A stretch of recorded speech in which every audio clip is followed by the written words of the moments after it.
ಪೂಜ್ಯರಲ್ಲಿ ಹಾಗೂ ತಮ್ಮೆಲ್ಲರಲ್ಲಿ ಪ್ರಣಾಮಗಳು. ಅನ್ನಾದ್ ಭವಂತಿ ಪರ್ಜನ್ಯ, ಅನ್ನಾದ್ ಭವಂತಿ ಭೂತಾನೇ ಪರ್ಜನ್ಯಾದನ್ನ ಸಂಭವ, ಯಜ್ಞಾದ್ ಭವತಿ ಪರ್ಜನ್ಯ. ಮತ್ತು ಮಳೆ ಹೆಂಗಾಗ್ತದೆ? ಏನು ತನ್ನಷ್ಟಕ್ಕೆ ತಾನೇ ಆಗ್ತದೇನು? ಅದರ ಹಿಂದೆ ಕೆಲಸ ನಡೆದದ.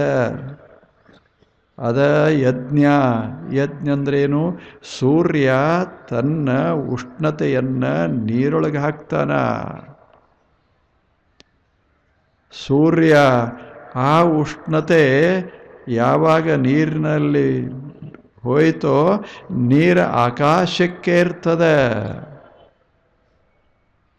ಎಷ್ಟದ್ದು ಅಲ್ಲಿ ಕೂತ ಸೂರ್ಯ, ಅಲ್ಲಿ ಉರಿತಾ ಇರುವ ಸೂರ್ಯ ಇಲ್ಲಿ ಆಕಾಶಕ್ಕೆ ಏರಿಸ್ತಾನ ನೀರನ್ನ. ಹೇಳಿ, ಈಗ ಆಕಾಶ ಸಾಗರಗಳನ್ನೆಲ್ಲ ಕಾಯಿಸ್ತಾನ, ಅಲ್ಲಿಯ ನೀರನ್ನು ಆಕಾಶಕ್ಕೆ ಎತ್ತಾನ. ಆ ನೀರು ಬಂದು ಇಲ್ಲಿ ಮಳೆ ಸುರಿತದೆ. ಸೂರ್ಯನ ಕಿರಣಗಳು, ಸೂರ್ಯನ ಉಷ್ಣತೆ ಅಲ್ಲೇನು ನೀರಿನಲ್ಲಿ ಬೀಳ್ತಾ ಅದ ಸಾಗರದಲ್ಲಿ, ಅದಕ್ಕೆ ಯಜ್ಞ ಅಂತ ಕರೆದ್ರು. ಎಂಥ ನಾವು ಬದುಕಬೇಕಾದರೆ ಅನ್ನ ಬೇಕು, ಅನ್ನ ಬರಬೇಕಾದರೆ ಮಳೆ ಬರಬೇಕು, ಮಳೆ ಆಗಬೇಕಾದರೆ ಸೂರ್ಯ ಯಜ್ಞ ಮಾಡಬೇಕು. ಯಜ್ಞ ಎಷ್ಟು ಚಲೋ ಅದ, ಎಷ್ಟು ಅದ್ಭುತ ಅದ. ಅನ್ನಾದ್ ಭವಂತಿ ಭೂತಾನೇ ಪರ್ಜನ್ಯಾದನ್ನ ಸಂಭವ, ಯಜ್ಞಾದ್ ಭವತಿ ಪರ್ಜನ್ಯ, ಯಜ್ಞ ಕರ್ಮ ಸಮುದ್ಭವ. ಯಜ್ಞ ಹಂಗ ನಡೀತದೇನು? ಕೆಲಸ ಮಾಡಬೇಕಲ್ಲ. ಸೂರ್ಯ ಉಷ್ಣತೆ ನಿರ್ಮಾಣ ಮಾಡಬೇಕು. ಇದೇನು ಸಾಗರದ ಅದು ಪರಿವರ್ತನೆ ಆಗಬೇಕು. ಇವೆಲ್ಲ ಕಾರ್ಯಗಳಲ್ಲವೇನು? ಇವು ಕೆಲಸಗಳು ನಡೆದಾವ. ಕೆಲಸದ ಮೇಲೆ ಜಗತ್ತು ನಿಂತದ. ಕರ್ಮ ಬ್ರಹ್ಮೋದ್ಭವಂ ವಿದ್ಯೆ ಬ್ರಹ್ಮಾಕ್ಷರ ಸಮುದ್ಭವ. ಈ ಕರ್ಮ ಎದರಿಂದ ಆಗ್ತದೆ? ಅದು ನಿಸರ್ಗ ದೇವತೆಯಿಂದ. ಅಕ್ಷರ ಇದೇನು ಜಗತ್ತಿನಲ್ಲಿ ಒಂದು ಅದ ಸತ್ಯ, ಅದು ಇಷ್ಟೆಲ್ಲ ಮಾಡ್ತಾ ಅದ. ಆದ್ದರಿಂದ ಎಲ್ಲವೂ ಕೆಲಸದ ಮೇಲೆ ನಿಂತದ. ಇಷ್ಟೆಲ್ಲ ಆದ ಬಳಿಕ ನಾವು ಬದುಕೋದು. ಏವಂ ಪ್ರವರ್ತಿತಂ ಚಕ್ರಂ ನಾನು ವರ್ತಯತೀಹ ಯಃ. ಒಂದು ವೇಳೆ ಇದನ್ನು ಅರ್ಥ ಮಾಡಿಕೊಂಡು ನಾವು ಇಷ್ಟು ಕೆಲಸ ಮಾಡದೇ ಇದ್ದರೆ ನಮ್ಮ ಆಯುಷ್ಯ ಅಘಾಯೋ, ಆಯುಷ್ಯ ಎದಕ್ಕೂ ಬರಲಾರದ್ದು. ಇಂದ್ರಿಯಾರಾಮ ವಿಲಾಸಿ ಮನುಷ್ಯನೇ, ನೀನು ವ್ಯರ್ಥವಾಗಿ ಬದುಕ್ತಾ ಇದ್ದೀ ಜಗತ್ತಿನಲ್ಲಿ. ಇದನ್ನು ಹೇಳಿದವರು ವ್ಯಾಸ ಮಹರ್ಷಿಗಳು. ಇಷ್ಟೆಲ್ಲ ವಿಶ್ವವೇ ಕೆಲಸ ಮಾಡುವಾಗ ನೀನು ಆರಾಮಿರ್ತೀಯಂತ ತಿಳ್ಕೊಂಡಿದೆಯಲ್ಲ, ಇದು ಏನು ಹೇಳು? ಇಡೀ ವಿಶ್ವವೇ ಕೆಲಸ ಮಾಡುವಾಗ ನೀನು ಮಜಾದಾಗ ಹಂಗ ಇರಬೇಕು. ಇಂದ್ರಿಯಾರಾಮ, ನಾವು ಉಣ್ಣಾಕ ಬಂದಾವ ತಿನ್ನಾಕ ಬಂದಾವ ಅಂತೀಯಲ್ಲ, ಇದು ಸರಿಯೇ? ಇದರಿಂದ ನಿನ್ನ ಜೀವನ ಏನಾದರೂ ಅರಳೀತೆ? ಇದು ಪವಿತ್ರವಾದ ಜೀವನವೇ? ಹೇಳು. ಅಘಾಯೋ, ನಿನ್ನ ಆಯುಷ್ಯ ವ್ಯರ್ಥ. ಇಂದ್ರಿಯಾರಾಮ, ನೀನು ವಿಲಾಸಿ. ಮೋಘಂ ಪಾರ್ಥ ಸ ಜೀವತೆ, ಮೋಘಂ ಸಹ ಮೋಘಂ ಜೀವತೆ. ಅವ ಬದುಕ್ತಾನೆ, ವ್ಯರ್ಥ ಬದುಕ. ಎಷ್ಟು ಚಲೋ ಮಾತು. ಧರ್ಮಂ ಚರ ಮನುಷ್ಯನೇ ಅದು ಏನು ಇಷ್ಟೆಲ್ಲ ಮಾಡ್ತಾ ಅದಲ್ಲ, ಇದನ್ನೆಲ್ಲ ತಿಳ್ಕೊ ಒಂದಿಷ್ಟು. ನೀರ ಕುಡಿಯುವಾಗ ನೆನಪಾಗಬೇಕು, ನಿಸರ್ಗ ತಂದು ಕೊಟ್ಟದ. ಸೂರ್ಯ ನೆನಪಾಗಬೇಕು, ಯಾಕೆ ಸೂರ್ಯ ಕಾಶಾನ. ಸಮುದ್ರದ ನೆನಪಾಗಬೇಕು, ಯಾಕೆ ಅದು ನೀರನ್ನು ಎತ್ತ್ಯದ, ನೀರನ್ನು ಕಳಿಸ್ಯದ ಮ್ಯಾಲೆ. ಗಾಳಿಯ ನೆನಪಾಗಬೇಕು, ಯಾಕೆ ಅದನ್ನೆಲ್ಲ ತಂದು ಇಲ್ಲಿ ನಿಮ್ಮ ಊರ ಮೇಲೆ ಹಾಕ್ಯದ, ಇಲ್ಲಿ ತಕ ತಂದದ. ಮೇಘಗಳನ್ನು ನೆನಪ ಮಾಡ್ಕೋಬೇಕು, ಮೇಘದಿಂದ ನೀರು ಸುರಿದದ. ಹೇಳಿ, ಇಷ್ಟೆಲ್ಲ ನಡೀತಾದ, ಒಂದರೆ ದಿವಸ ನೀರು ಕುಡಿಯಾಗ ಹಿಂಗೆ ಮಾಡೇವೇನು? ಇದಕ್ಕೆ ಧರ್ಮ ಅಂತಾರೆ. ನೀರು ಕುಡಿಯುವಾಗ ನಿಸರ್ಗವನ್ನು ನೆನಪ ಮಾಡಿಕೊಂಡು ಕುಡ್ದೇವಿ ಅಂದರೆ ನಾವು ಧರ್ಮವಂತರು. ಅನ್ನ ಊಟ ಮಾಡುವಾಗ ಇಷ್ಟೆಲ್ಲ ನಡೆದದ ಹಿಂದೆ ನಿಸರ್ಗದ ಪರಿಶ್ರಮ, ನಿಸರ್ಗದ ತಪಸ್ಸು ಅಂತ ಭಾವಿಸಿ ಅದನ್ನು ಅನ್ನ ಊಟ ಮಾಡಿದರೆ ಅದೇ ಪ್ರಸಾದ. ಆ ನೀರ ತೀರ್ಥ, ಆ ಭಾವ ಧರ್ಮ, ಅದು ಧರ್ಮ. ಎಷ್ಟು ಅದ್ಭುತದ ಜಗತ್ತಿನಲ್ಲಿ ಏನು ನಡೆದದ, ಇದನ್ನು ನಾವು ತಿಳ್ಕೋಬೇಕು ಅಂತ. ಅದಕ್ಕಾಗಿ ಅವರು ಹೇಳಿದರು, ಮನುಷ್ಯನೇ ನೀನು ಕೆಲಸ ಮಾಡಬೇಕು. ಯಾಕೆ ಜಗತ್ತೇ ಇಷ್ಟು ಕೆಲಸ ಮಾಡ್ತದ ಅಂದ ಬಳಿಕ ನೀನು ಹಂಗೆ ಕೂತ್ರೆ ನಿನ್ನ ಜೀವನ ವ್ಯರ್ಥವಾಗ್ತದೆ. ನೀನು ಅದರ ಕೂಡ ದುಡಿಬೇಕಲ್ಲ. ಅದಕ್ಕೊಂದಿಷ್ಟು ಸಹಾಯ ಮಾಡು. ಬರೀ ಕೊಡಲಿ ತಗೊಂಡು ಹೋಗಬೇಡ, ಸ್ವಲ್ಪ ಕೊಡ ತಗೊಂಡು ಹೋಗು. ಗೊತ್ತಾಯ್ತೇನು? ಒಂದು ಗಿಡಕ್ಕೆ ಕೊಡಲೆ ತಗೊಂಡು ಹೋಗಬೇಡ, ಒಂದು ಕೊಡ ನೀರು ತಗೊಂಡು ಹೋಗಿ ಹಾಕು, ಅದು ಧರ್ಮ. ಕೊಡಲೆ ಓದಿ ಅದೇ ಅಧರ್ಮ. ಎಷ್ಟು ಸರಳದ ಜೀವ. ಇದಕ್ಕೆ ಧರ್ಮ ಜೀವನ ಅಂತ ಕರೆಯೋದು. ಇದ ಕರ್ಮ ಜೀವನ. ಕರ್ಮದ ಮೇಲೆ ಧರ್ಮ ನಿಂತಿರ್ತದೆ. ಧರ್ಮ ಭಾವ, ಕರ್ಮ ಕ್ರಿಯಾರೂಪ. ಎರಡೂ ಬೇಕಲ್ಲ, ಎರಡೂ ಬೇಕು. ಏನು ಜಗತ್ತು ನಮಗೆ ಬಹಳ ಸಹಾಯ ಮಾಡ್ಯದ ಅಂತ ಹೇಳಿ ಹಂಗೆ ಕುಂಡ್ರಬೇಡ. ನೀನೂ ಒಂದಿಷ್ಟು ಸಹಾಯ ಮಾಡು ಒಂದಿಷ್ಟು. ಹೀಗೆ ಬಾಳಿದರೆ ಬರೀ ನಿನಗಾಗಿ ಅಂದರೆ ಹೇಗಾಗ್ತದೆ? ನೀನೂ ಒಂದಿಷ್ಟು ಮಾಡು. ಜಗತ್ತೇ ನಿನ್ನ ಸಲುವಾಗಿ ಇಷ್ಟು ಕಷ್ಟಪಡುವಾಗ, ಇಷ್ಟೆಲ್ಲ ಕಾರ್ಯ ಮಾಡುವಾಗ, ಮನುಷ್ಯನೇ ನೀನು ಹಾಗೆ ಇರೋದು ಸರಿಯೇ? ಸರಿಯೇ? ಒಂದಿಷ್ಟು ಹೇಳಿರೆ ಹೇಳು, ಬಹಳ ಹೇಳಬೇಡ. ಈಗ ಒಬ್ಬರ ಮನೆಗೆ ಬರ್ತಾರೆ, ಈಗ ತಮ್ಮ ಮನೆಗೆ ಬಂದರು ಅಂತ ಇಟ್ಕೊಳ್ಳಿ.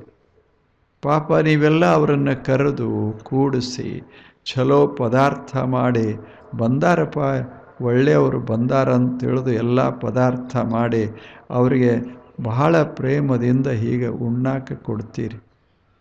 ಆತ ಮಸ್ತಾಗಿ ಊಟ ಮಾಡಿ ಎಲ್ಲ ಹಾಲು ಕುಡಿದು ನೀರು ಕುಡಿದು ಕೊನೆಗೆ ಏನೂ ಹೇಳದೆ ವಾದ ಅಂದ್ರೆ ಹೆಂಗಾಗ್ತದೆ? ಒಂದೀಟರೆ ಹೇಳಬೇಕಲ್ಲ.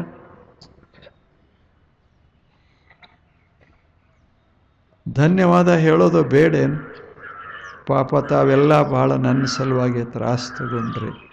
ಏನು ಅಡಿಗೆ ಎಷ್ಟು ಚೆನ್ನಾಗಿತ್ತು, ನೀವೆಲ್ಲ ನಾನು ಭಾಳ ಕೃತಜ್ಞ ನಿಮಗೆ ಧನ್ಯವಾದ ಅಂತಿಷ್ಟು ಹೇಳಿದ್ರೆ ಸಾಕು.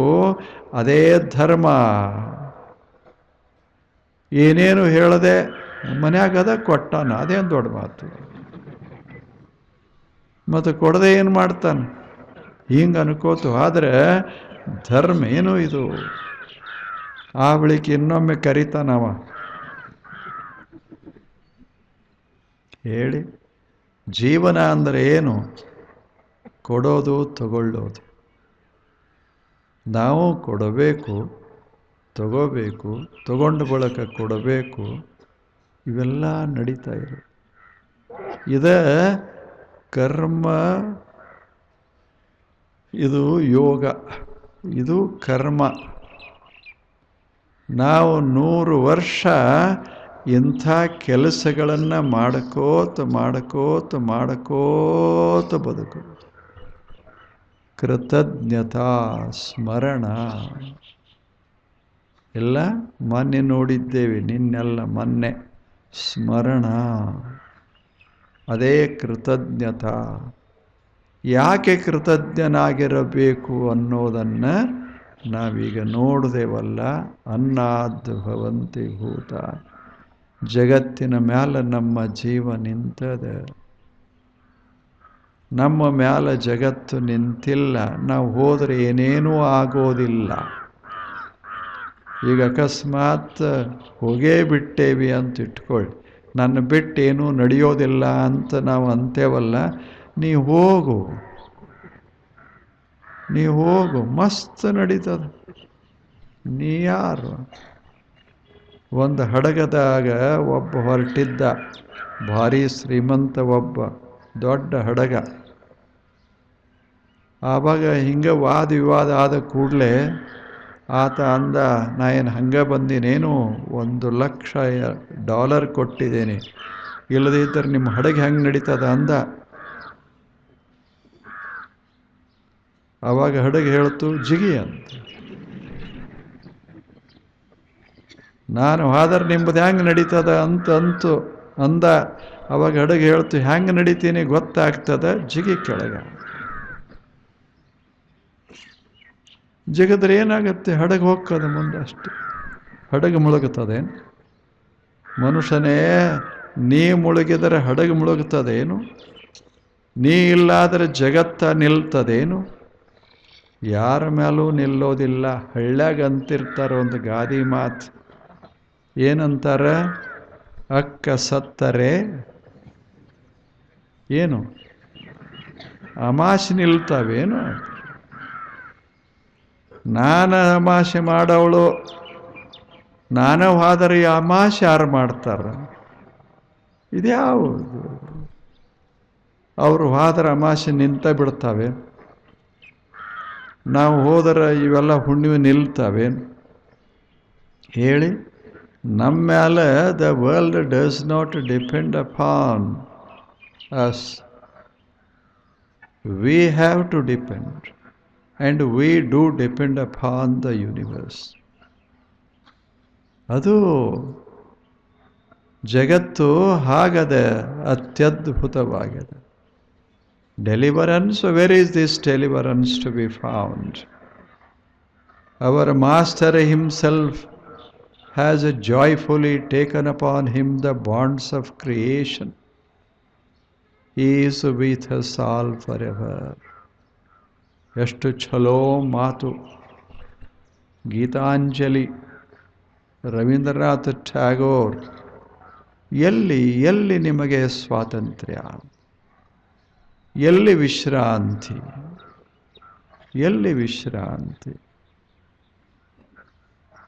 ಎಲ್ಲಿ ಬಿಡುವಿನ ದಿನಗಳು ಹೇಳು? Deliverance, where is this deliverance to be found? ಎಲ್ಲದ ಇದು? Our master himself joyfully has taken upon him the bonds of creation. ದೇವರೇ ಸಂತೋಷವಾಗಿ ಇಷ್ಟೆಲ್ಲ ಕೆಲಸ ಮಾಡುವಾಗ ಮನುಷ್ಯನೇ ನೀನ್ಯಾರು ಕೆಲಸ ಮಾಡೋದಿಲ್ಲ ಅಂತ ಹೇಳಾಮ? ದೇವನೇ ಎಷ್ಟು ಸಂತೋಷವಾಗಿ ಕೆಲಸ ಮಾಡುವಾಗ ಒಂದರೆ ದಿವಸ ತಕರಾರು ಮಾಡ್ಯಾನೇನೋ ಸೂರ್ಯ? ನನಗೆ ಭಾಳ ತಾಪಾಗ್ಯದ, ನಾಳೆ ಬರುವುದಿಲ್ಲ ನಾನು ಅಂತ ಯಾವಾಗರೇ ಹೇಳಿ? ನಮ್ಮದು ಸ್ವಲ್ಪ ತಕರಾರು ಇರ್ತದೆ. ನಾವು ನಾಳೆ ಬರುವುದಿಲ್ಲ, ನಾಡ್ದು ಬರುವುದಿಲ್ಲ ಅಂತಿರ್ತೇವೆ. ಏಕೆ ನಮ್ಮದು ಶಕ್ತಿ ಸಾಮರ್ಥ್ಯ ಬಹಳ ಕಡಿಮೆ. ಅವ ಎಂದೂ ಇಲ್ಲ ರೀ, ಎಂದೆಂದು. ಒಬ್ಬರು ಒಂದು ಊರಾಗರೆ ಬಂದು ಮಳೆ ಬಂದು ನನಗೆ ಬಹಳ ದಣುವಾಗ್ಯದ, ಇನ್ನು ಮುಂದಿನ 4 ವರ್ಷ ಬರುವುದಿಲ್ಲ ಅಂಥದನು. ತನಗೇನು ಸಾಧ್ಯದ, ಎಷ್ಟು ಸಾಧ್ಯದ ಅಷ್ಟು ಸಾವಿರಾರು ಕಿಲೋಮೀಟರ್ ಓಡಿ ಓಡಿ ಓಡಿ ಬರ್ತಾವ. ಬಂದು ಭೂಮಿ ಮೇಲೆ ಅಲ್ಲಿ ಒಕ್ಕಲಿಗೆ ಬೀಜ ಹಾಕ್ಯಾನ, ನಾವು ಹೋಗ್ಬೇಕಲ್ಲ ಅಲ್ಲಿ ಮೇಘ, ಇಲ್ಲಿ ಭೂಮಿ. ಪಾಪ ಓಡಿ ಓಡಿ ತೇಲಿ ತೇಲಿ ತೇಲಿ ಬಂದು ಆ ಭೂಮಿ ನೋಡಿ ಒಂದಿಷ್ಟು ಮಳೆ ಚೆಲ್ಲಿ ಸಂತೋಷದಿಂದ ಮುಂದೆ ಹೋಗಿ ಬಿಡ್ತದ. ಮನುಷ್ಯನೇ, ಇಂಥ ಜಗತ್ತಿನೊಳಗೆ ನೀನು ಏನೂ ಮಾಡದೆ ಗಪ್ಪುಗಾರ ಕುಂಡಿರ್ಬೇಕು ಉಣ್ಕೋತಂದ್ರೆ ಹೆಂಗೆ ಸಾಧ್ಯದ? ಅದ ಜೀವನ ಏನು ಹೇಳು? ಎಲ್ಲರೂ ಮಾಡೋದು, ಸಣ್ಣವರು ಸಣ್ಣ ಕೆಲಸ, ದೊಡ್ಡವರು ದೊಡ್ಡ ಕೆಲಸ. ಎಷ್ಟು ವರ್ಷ? ಶತಂ ಸಮಾಹ, 100 ವರ್ಷ. ಎಷ್ಟು ವರ್ಷ ಬದುಕ್ತೇವೆ ಅಷ್ಟು ವರ್ಷ ಸುಂದರ ಸುಂದರ ಕೆಲಸಗಳನ್ನು ಮಾಡ್ಕೋತಿರೋದು ಈ ಜಗತ್ತಿನಲ್ಲಿ. ನಾವು ಕೆಲಸ ಮಾಡಿದರೆ ಹೂಗಳು ಅರಳಬೇಕು, ನಾವು ಕೆಲಸ ಮಾಡಿದರೆ ಹಣ್ಣುಗಳು ಮಾಗಬೇಕು, ನಾವು ಕೆಲಸ ಮಾಡಿದರೆ ಭೂಮಿ ಫಲಫಲಿಸಬೇಕು. ಇದು ಧರ್ಮ. ಧರ್ಮಂ ಚರ ಸತ್ಯಂ ವದ. ಸತ್ಯವನ್ನು ತಿಳಿದುಕೊಂಡು ಮಾತನಾಡು, ಧರ್ಮವನ್ನು ನೋಡಿ ಆಚರಿಸು. ಆವಾಗ ಜೀವನ ಮಧುರ ಮಧುರವಾಗ್ತದೆ. ಅದು ಧರ್ಮ ಜೀವನ, ಅದು ಧರ್ಮ ಜೀವನ. ನಮ್ಮ ಧರ್ಮಗಳು ಯಾವ ಹಂತಕ್ಕೆ ಬಿಟ್ಟಾವಂದ್ರೆ ಜಗಳದ ಹಂತಕ್ಕೆ ಬಂದ. ಇಲ್ಲೇನು ಜಗಳದ ಹಂತಕ್ಕೆ. ಅಡ್ಡ ಹಚ್ಚುವವರು ಉದ್ದ ಹಚ್ಚೋರು ಕೂಡ ಜಗಳ, ಹಚ್ಚೋರು ಹಚ್ಚಲಾರ್ದವರು ಕೂಡ ಜಗಳ, ಹಚ್ಚಲಾರ್ದವರು ಅವರು ಹಚ್ಚೋರು ಕೂಡ ಜಗಳ. ಧರ್ಮ ಅಂದ್ರೇನು? ಎದಕ್ಕೂ ಏನೂ ಸಂಬಂಧ ಇಲ್ಲ. ಇದು ಧರ್ಮ, ಇದು ಧರ್ಮ. ಅನ್ನ ಅದು ಧರ್ಮ, ನೀರ ಅದು ಧರ್ಮ. ಮನುಷ್ಯನೇ, ಅನ್ನ ನಿರ್ಮಾಣಕ್ಕೆ ಸಹಾಯ ಮಾಡು, ಅದೇ ಧರ್ಮ. ಮನುಷ್ಯನೇ, ಜಲ ಸಂಗ್ರಹಕ್ಕೆ ಸಹಾಯ ಮಾಡು, ಸ್ವಚ್ಛತೆಗೆ ಅದೇ ಧರ್ಮ. ಬಳಸು, ಆದರೆ ರಕ್ಷಿಸು. ಹಸಿದ ಒಂದು ತುತ್ತ ಅನ್ನ ಕೊಡುವುದು ಧರ್ಮ. ನೀರಡಿಸಿದ ಒಂದು ಬೊಗಸೆ ನೀರ ಕೊಡುವುದು ಧರ್ಮ. ಬೇಸರಿಸಿದ ಭರವಸೆ ಕೊಡು ಧರ್ಮ. ಅದು ಧರ್ಮ. ಈಗ ನೀವೆಲ್ಲ ಬಂದಿರಿ ಅಲ್ಲ, ಎಷ್ಟು ಚಳಿಯೊಳಗೆ ಇಷ್ಟೆಲ್ಲ ಕಷ್ಟಪಟ್ಟು, ಅದು ಡಿಸೆಂಬರ್ ಚಳಿ, ಇದ್ರಾಗೆಲ್ಲ ಬಂದು ಕೂತೀರಿ ಅಲ್ಲ. ನಿಮ್ಮನ್ನು ನೋಡಿ ಸಂತೋಷಪಟ್ಟು ನಿಮಗೆ ಧನ್ಯವಾದ ಹೇಳಿದರೆ ಅದೇ ಧರ್ಮ, ಅದೇ ಧರ್ಮ. ಬರ್ತಾರ, ಕೆಲಸ ಇಲ್ಲದೆ ಬರ್ತಾರ, ಹಿಂಗಂದ್ರೆ ಏನು? ಕೆಲಸ ಇಲ್ಲ ಏನು? ನೋಡಬೇಕು ಬದುಕ ಹೆಂಗೆ ಅಲ್ಲಲ್ಲಿ ಅರಳಿ ಅರಳಿ ನಿಲ್ತದೆ, ಅದನ್ನು ಅರ್ಥ ಮಾಡ್ಕೋಬೇಕು. ಸಾವಿರ ಸಾವಿರ ಜನ ಸುಮ್ಮನೆ ಹಾಂಗೆ ಬಂದು ಸಂತೋಷ ಪಡ್ತೀರಿ ಅಲ್ಲ, ಆ ಸಂತೋಷ ಪಡುವಂಥ ವಾತಾವರಣದಲ್ಲ ಅದೇ ಧರ್ಮ. ಆಗ ಇದುವೆಲ್ಲ ಧರ್ಮಗಳು. ಇಷ್ಟೆಲ್ಲ ನೀವು ಬರಾಕೆ ಏನು ಮಾಡಿರಿ ಅಲ್ಲ, ಎಷ್ಟು ಜನ ಕೆಲಸ ಮಾಡ್ಯಾರ, ಇದನ್ನೆಲ್ಲ ಹುಡುಗ್ಯಾರ, ತೆಗೆದಾರ, ಸ್ವಚ್ಛ ಮಾಡ್ಯಾರ, ಕಸಗೂಡಿಸ್ಯಾರ, ಏನೇನೋ ಮಾಡ್ಯಾರ. ಎಲ್ಲ ಮಾಡಿದವ್ರ ಪರಿಶ್ರಮ ಅದ ಅಲ್ಲ, ಆ ಪರಿಶ್ರಮವೇ ಧರ್ಮ. ಅದು ಧರ್ಮ. ಮಾಡಬೇಕಲ್ಲ, ಇನ್ನೇನು ಮಾಡೋದದ ಹೇಳಿ. ಇಷ್ಟೆಲ್ಲ ಬಂದು ನಿಸರ್ಗದ ಧರ್ಮವನ್ನು, ನಿಸರ್ಗದ ಆ ಸಹಾಯವನ್ನು, ನಿಸರ್ಗದ ಮಹತಿಯನ್ನು ತಿಳ್ಕೋತೇವಲ್ಲ, ಕೃತಜ್ಞತೆ ವ್ಯಕ್ತ ಮಾಡ್ತೇವಲ್ಲ, ಇದ ಧರ್ಮ. ಸೂರ್ಯಾಗ ಎಷ್ಟು ಸಂತೋಷ ಆಗ್ಯದ. ಹೋದ ಡಿಸೆಂಬರ್ದಾಗ ನಾ ಬರ್ತಿದ್ದೆ, ಯಾರ್ಯಾರು ಮೈದಾನದಾಗ ಒಬ್ರು. ಈ ಡಿಸೆಂಬರ್ದಾಗ ಏನು ಜನ ಎಷ್ಟು ಆನಂದವಾಗಿ ಅದಾರ. ನನ್ನ ಕಿರಣಗಳನ್ನು ಮೈ ಮೇಲೆ ಹಾಕ್ಕೊಂಡು ಎಷ್ಟು ಆನಂದ ಪಡ್ತಾರೆ. ಬೆಚ್ಚಗದಾರ, ನೋಡಿ ಆನಂದ ಆಯಿತು ಅಂತು ಸೂರ್ಯ. ಇದೇ ಧರ್ಮ, ಇದು ಧರ್ಮ. ನಾವು ಸೂರ್ಯನಿಗೆ ಕೃತಜ್ಞತಾ ಸಲ್ಲಿಸೋದು ಧರ್ಮ. ನಿಸರ್ಗಕ್ಕೆ ಕೃತಜ್ಞರಾಗಿರೋದು ಧರ್ಮ. ಇಂಥ ಸುಂದರ ಧರ್ಮವನ್ನು ನಸಿಕಿನಲ್ಲಿ ಆಚರಿಸ್ತೇವಲ್ಲ, ಇದಕ್ಕಿಂತ ದೊಡ್ಡ ಆರಾಧನಾ ಪೂಜೆ ಯಾವುದು? ತಾವೆಲ್ಲ ಬಹಳ ಅದ್ಭುತ. ಇದೇ ವೇಳೆದಾಗ ಹಾಸಿಗೆಯೊಳಗೆ ಕೌದಿಯೊಳಗೆ ಒಂದು ಹಾಕ್ಕೊಂಡು, ಮ್ಯಾಗ ಒಂದಿಟ್ಟು ಹಾಕ್ಕೊಂಡು ಮಲಗಿದ್ರೆ ಸೂರ್ಯ ಏನು ಮಾಡ್ತಾನೆ? ಅವೇನು ಮಾಡ್ತಾನೆ? ಬರ್ತಾನೆ, ನೋಡ್ತಾನೆ, ಯಾರಿರೋದಿಲ್ಲ. ಅವ ಅಂತಾನೆ, ಏನಪ್ಪ ನಾವು ದಿವಸ ಬರ್ತೇವೆ, ನಮ್ಮ ಕಡೆ ಒಬ್ರಣಿಕೆ ಒಬ್ರಿಲ್ಲ. ಹಿಂಗೆ ಧರ್ಮ ಅಂದ್ರೆ ಗೊತ್ತಾಯ್ತಲ್ಲ. ಕೃತಜ್ಞತೆ ಅಥವಾ ಸ್ಮರಣ, ಇದು ಧರ್ಮ. ಸತ್ಯಂ ವದ, ಎರಡನೇದ್ದು ಧರ್ಮಂ ಚರ. ಸತ್ಯ ಅಂದರೆ ಯಾವುದು? ಎಲ್ಲ ಏನು ನಡೆದದಲ್ಲ, ಹೀಗೆ ನಡೆದದ ಅನ್ನೋ ಸತ್ಯವನ್ನು ತಿಳಿದುಕೊಂಡಿರೋದು. ಅನ್ನಾದ ಭವಂತಿ ಭೂತಾನಿ, ಇವೆಲ್ಲ ಅದಾವಲ್ಲ, ಇದನ್ನು ತಿಳ್ಕೊಂಡಿರೋದು.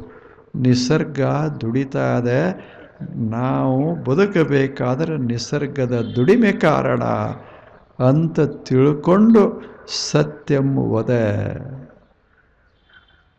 ಧರ್ಮಂ ಚರ. ಅದೇ ರೀತಿ ನಾವು ಒಂದಿಷ್ಟು ಮಾಡ್ಕೋತಿರೋದು. ಆದರೆ ನಕ್ಕೋತ ಮಾಡಬೇಕು, ಸಂತೋಷದಿಂದ ಮಾಡಬೇಕು. ಹಾಗೆ ಮಾಡಿದರೆ ಮಾತ್ರ ಅದು ಧರ್ಮ ಕಾರ್ಯ. ನಮಸ್ಕಾರ, ಮತ್ತೆ ನಾಳೆ ಬನ್ನಿ.